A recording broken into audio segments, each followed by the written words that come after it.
In this video, I'm going to show you 3 things that are essential for you to focus on if you want to become a pro in English speaking.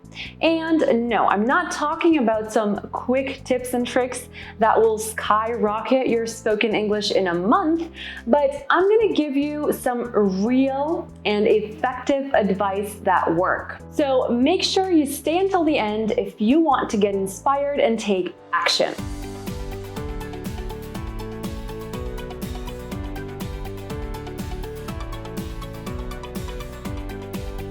Hi there, welcome to Zenfluent Maria. I'm Maria, and today we're going to be talking about how to improve your English skills in 2022.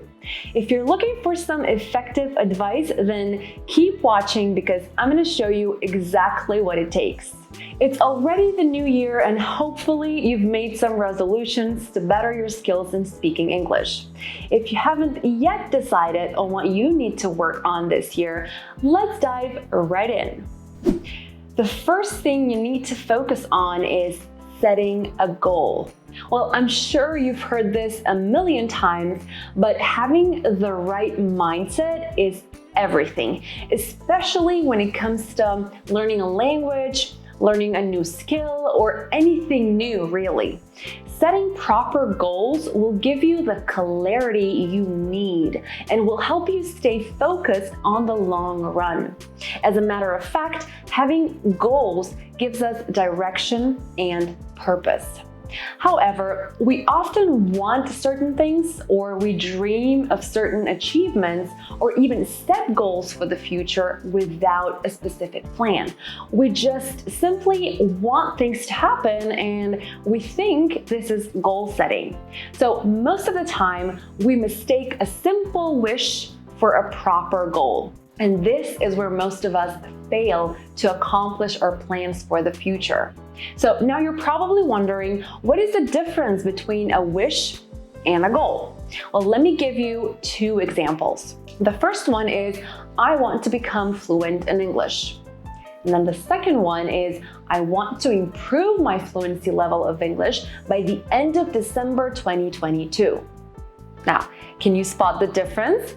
The first sentence is just a general wish or a desire to accomplish something, whereas the second sentence is a specific goal with a given deadline in mind by which you want to accomplish the goal. This brings us to the most important part of setting goals, and that is having a specific deadline.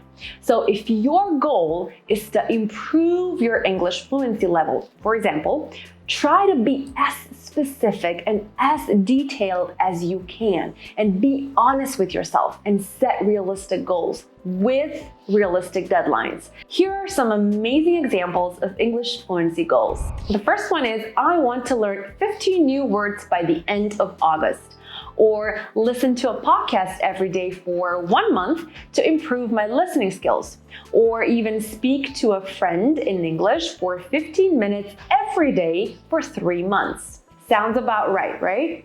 Now, I want you to take a piece of paper and a pen and then write down your goal for learning English this year. And I would love to know what you wrote, so make sure to share your goal in the comments below too. However, be careful though. You don't want to overwhelm yourself with big or unrealistic goals that are just difficult to achieve. Which brings me to the second thing you need to focus on this year, and that is start small. Make baby steps. If you're not used to setting goals, or you often lose your direction in the process, or if you happen to be a procrastinator like I was, or even lazy, setting big goals with fast results is just not gonna work for you. That's why you should start with smaller goals first in order to minimize procrastination and avoid getting stuck in the process. For example, let's say you want to improve your self-confidence when speaking English. Now, a big, unrealistic goal would be, I want to improve my self-confidence by watching a 10-minute video on YouTube for the next 3 months. Well, the possibility of that happening is too good to be true. What you can do instead is, let's say, Improve self-confidence by talking to a friend I feel comfortable with in English. You can start by having a simple 2-minute conversation and then increase this timing as time goes by. Another thing you can do is, let's say, listen to a 10-minute podcast every day. Or try journaling your feelings, your thoughts, or emotions every day. And if every day seems like too much for you, start journaling twice a week or even once a week. It doesn't matter as long as you start with small steps and be consistent. Now, you notice how I mentioned be consistent there? I know you don't like to hear this, but consistency always pays off, especially when it comes to speaking English. And that is why being consistent is the third thing you need to focus on if you really want to improve your English speaking abilities. And if you ask me, this one is the most crucial thing to remember if you want to achieve anything in life. Ever. Now, you're probably thinking to yourself, well, I know it's important, I've heard it before, yet it is so hard. I know. But let me tell you a little secret. Consistency builds self-confidence. By being consistent with your practice, you form habits that become part of your everyday life. So once you see improvements, you will become more and more successful in your goals, and therefore you will boost your self-confidence. Now, I want to know, what is your advice when it comes to consistency? What works for you, and then what doesn't work for you? Let me know in the comments below.